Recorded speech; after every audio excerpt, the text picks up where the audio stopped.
Donc Ophélie, chef de projet transformation digitale chez Syparex. Oui, donc je vais peut-être vous faire un petit topo d'abord sur l'entreprise et puis sur mon rôle, parce que souvent on me pose la question en me disant mais en fait tu fais quoi chez Syparex, puisque visiblement l'intitulé du poste n'est pas assez clair. Du coup Syparex c'est une société dans la finance, dans la branche financière, dans le capital investissement. Donc le capital investissement c'est quoi, puisque moi-même je ne savais pas ce que c'était avant d'arriver chez Syparex.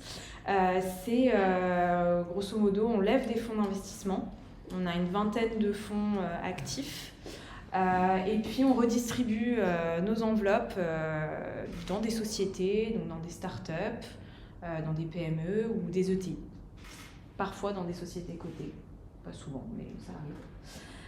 Et du coup, moi je suis en support informatique au service des collaborateurs et je dois répondre aux besoins métiers ou à des problématiques du quotidien que rencontrent les collaborateurs en mettant en face une solution numérique ou digitale. Donc ça passe par l'intégration d'un CRM, la construction d'un entrepôt de données. Et donc il y a 2 ans, on est arrivé sur une problématique qui est tombée par évidence. On s'est dit bon, on a plein. C'est ton métier. Oui, si vous voulez lever des fonds, vous pouvez vous adresser à Aurélie, qui vous présentera à Ophélie, qui vous présentera à d'autres personnes. Oui, bon, après, Renaud, je suis pas sûr que vous ayez besoin de lever des fonds. S'il y en a qui ont besoin. Et là, c'est les différentes activités et les stratégies dans lesquelles on investit globalement. Ça, je me suis pas voilà. Et donc aujourd'hui, il y a 2 ans, on s'est dit bon, il nous faut une application, une solution qui nous permette de créer très facilement des workflows, puisque notre métier est très processé. Tous les ans, on a toujours la même chose, que ce soit les campagnes d'évaluation que je vais vous présenter ou des process RH comme vous devez tous rencontrer dans vos métiers. Donc voilà, on s'est dit bon, on va chercher une solution. On est passé par plein d'applications no-code en test et donc on est arrivé chez Simplicité. Où on s'est rendu compte qu'on pouvait très facilement créer des applications sur mesure. Et donc notre application de test, ça a été les campagnes d'évaluation. La particularité donc, des fonds d'investissement, ou des participations, donc des sociétés dans lesquelles on investit, que donc, les sociétés de capital investissement rencontrent, c'est que nous, on n'a pas un indicateur comme le CAC 40 qui peut nous donner un indicateur sur la valeur d'une société. On est obligé 2 fois par an de prendre toutes nos sociétés et dire bon, aujourd'hui, quelle est leur valeur financière par rapport à leurs données financières, leur chiffre d'affaires, leur effectif, leur EBITDA. Et pour ça, donc, on a une personne chez Syparex qui est spécialisée dans ce métier, c'est un évaluateur, qui va réévaluer tout notre portefeuille. Donc ça représente quand même 200 participations. Donc les business plans qu'on fait, vous en tenez pas compte en fait? Si, si, ça fait partie des comptes de résultats et les budgets prévisionnels. Les business plans, on les prend en compte pour se dire bon voilà, que vaut la société à date et aussi avoir une projection sur l'année à venir ou le semestre à venir. Et donc là, c'était un véritable casse-tête pour notre évaluateur qui est arrivé il y a 2 ans chez Syparex.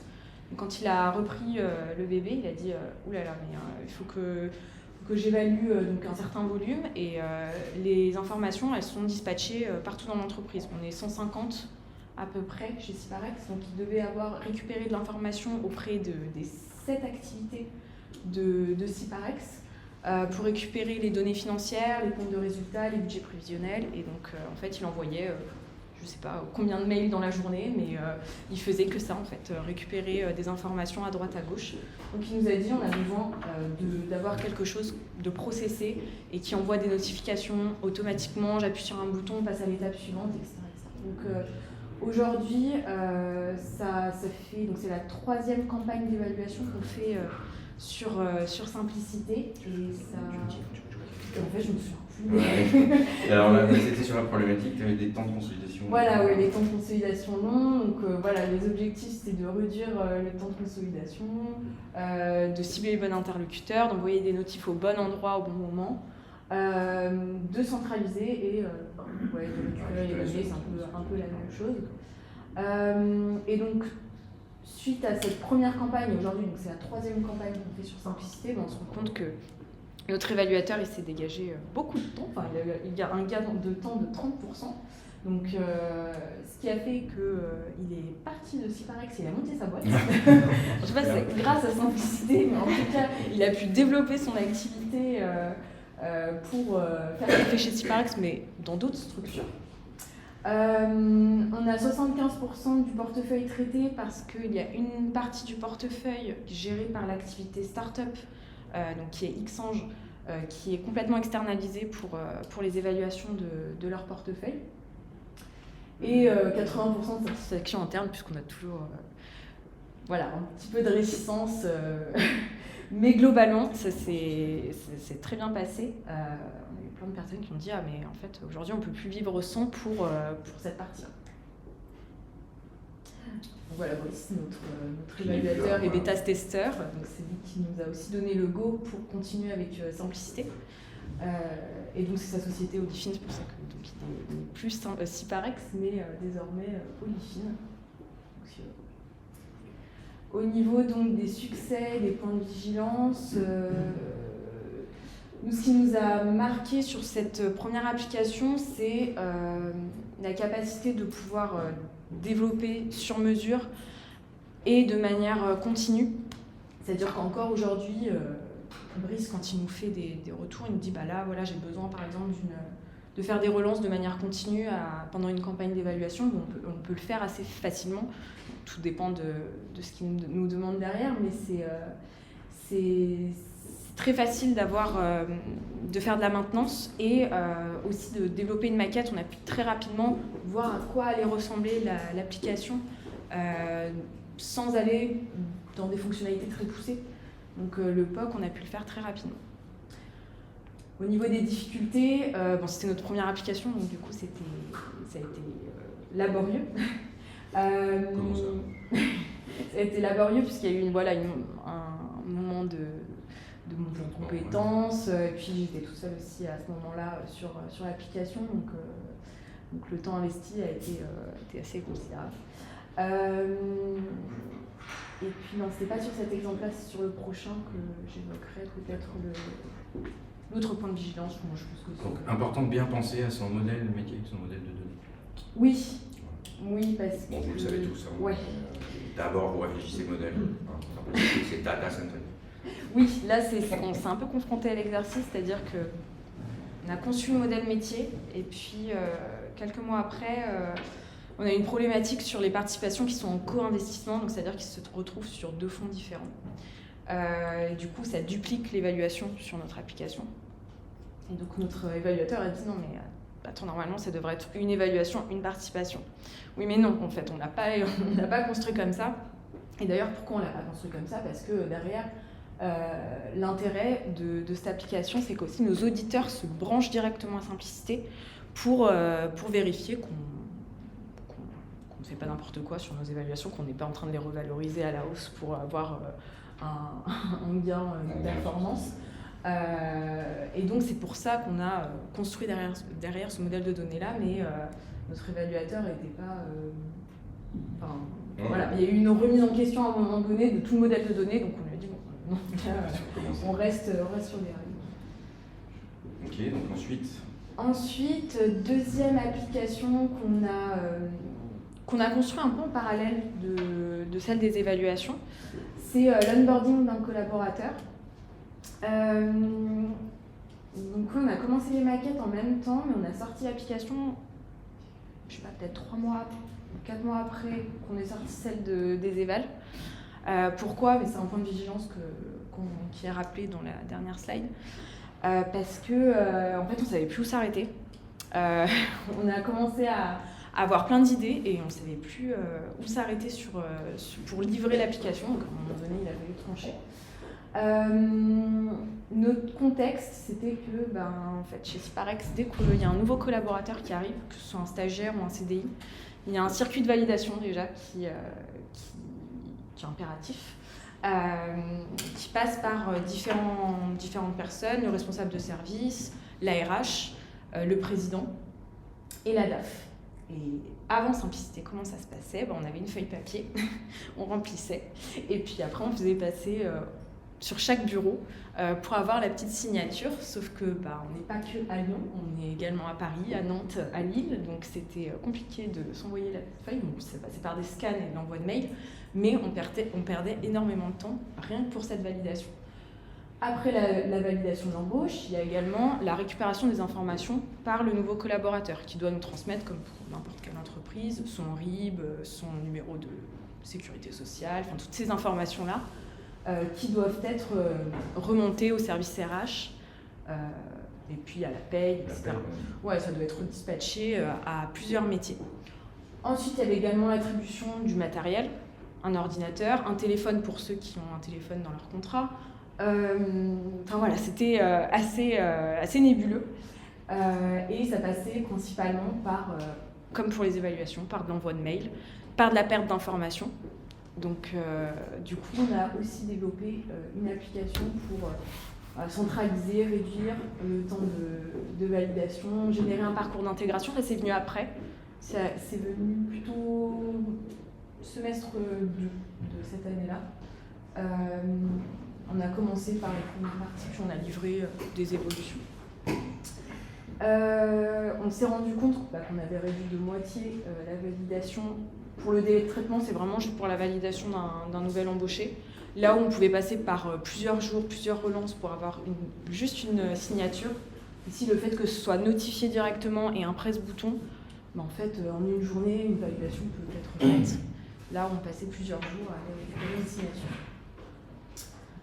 Au niveau de la fiabilité, on a également amélioré la fiabilité des données et de l'envoi des données. Il n'y a plus de perte d'informations. Bon, bien sûr, il y a des loupés pour ceux qui... c'est arrivé qu'il y ait un stagiaire qui arrive et qu'on dise « mais qui es-tu? Personne t'a validé, comment ça se passe ?» Bon, voilà, donc on n'a pas 100% de fiabilité, mais c'est principalement dû au fait qu'il n'y a pas eu le déclencheur. Donc forcément, si les informations ne sont pas saisies, on ne peut rien, l'outil ne peut rien en tout cas. Et aujourd'hui, aucun collaborateur ne peut rentrer chez Syparex s'il ne passe pas par l'outil. Et en sortir d'ailleurs, apparemment. Et en sortir aussi, oui. Oui, l'intérêt, c'est qu'également, surtout pour les CDI, encore un peu de mal à faire rentrer le process, mais en tout cas, pour tout ce qui est contrat à durée déterminée, forcément, le formulaire impose une date de sortie, et du coup, ils remontent tout de suite en sortie de salarié dans les tableaux de bord. Donc on sait qui sort à quel moment, on se pose. Et le scoring, c'est quoi? Le scoring pour valider l'onboarding? Ça, c'est le parcours d'intégration. Est-ce que tu peux revenir sur la slide? On voit la capture d'écran. Puisque du coup, on a une personne qui est arrivée, notre RH qui est arrivée en mai dernier et qui nous a dit « Ok, c'est super, moi j'aimerais bien qu'on intègre dans l'application un parcours d'intégration pour que le collaborateur, il n'arrive pas juste en se disant qui est qui, j'aimerais bien rencontrer, un certain nombre de personnes. On a des formations aussi obligatoires dans le cadre de déréglementation AMF, donc, par exemple la lutte anti-blanchiment, des choses comme ça. Et donc on a créé ce parcours d'intégration qui est personnalisable en fonction des fonctions, des postes, des métiers. Et du coup, notre RH, elle a créé un système de scoring avec une obligation de faire ou pas le parcours. Et donc, du coup, en fonction du parcours, ils ont un total à obtenir. Donc, on a mis une petite barre de progression pour savoir où ils en sont. Ah oui, donc il doit obtenir 800 et lui, il en est à 80% de 800. Voilà. Et déjeuner par un, ça compte 0 points. Oui, parce que c'est pas obligatoire. Ok, excuse-moi. Il n'est pas obligé de déjeuner avec son parrain. Parce qu'on a un système de parrainage chez Syparex. Et donc, ça c'est notre RH qui a mené ce projet avec moi. Ah oui, donc le point de vigilance. Ouais, là, le point de vigilance, c'était vraiment... à un moment donné, il fallait s'arrêter. Donc, c'était pas pour la partie parcours d'intégration, c'était vraiment au début. On ne savait plus est-ce qu'il fallait une alerte pour... si le matériel était rendu, alors c'est bon, on peut donner le solde de tout compte, des choses comme ça. On était partis un peu dans tous les sens et on s'est dit, bon, Allez, on va sortir une première version et ensuite aller... Allez, sans voilà, on a fait des évolutions après, sans souci. Ok, et ensuite? Et ensuite, du coup, sur la partie évaluation, on va continuer en fait, on va aller un peu plus loin sur cette application-là. On a la génération des QR, donc des reporting. On doit rendre des comptes à nos souscripteurs tous les ans, enfin tous les semestres, pour leur donner un état des lieux de nos fonds. Et du coup, à la suite des campagnes d'évaluation, on a des campagnes de reporting pour indiquer, c'est en gros un gros PDF d'une vingtaine de pages qui ont envoyé à nos souscripteurs pour dire participation par participation, voilà où en est notre portefeuille. Et donc on va développer, on est en cours de développement de cette partie-là. Sur la partie RH, on est en cours de test également sur les entretiens annuels. On a développé une petite application pour les entretiens annuels qu'on teste actuellement sur une partie de Ciparex et ça marche plutôt bien. Il y a pas de fonds distribués? Oui, en 2023, on doit lancer ce projet-là qui est très attendu pour les appels de fonds et distribution. Écoute, débloquer les fonds sans justificatif. Ah bah ça c'est pas possible. Ok. Voilà, et donc l'achat de nouvelles licences, effectivement, c'est notre cadeau de Noël. Très bonne Noël, voilà. Pour simplicité, puisque étant donné que les entretiens annuels ça a plutôt bien fonctionné, on s'aligne sur le nombre de collaborateurs de Ciparex. Voilà, merci Ophélie, bravo.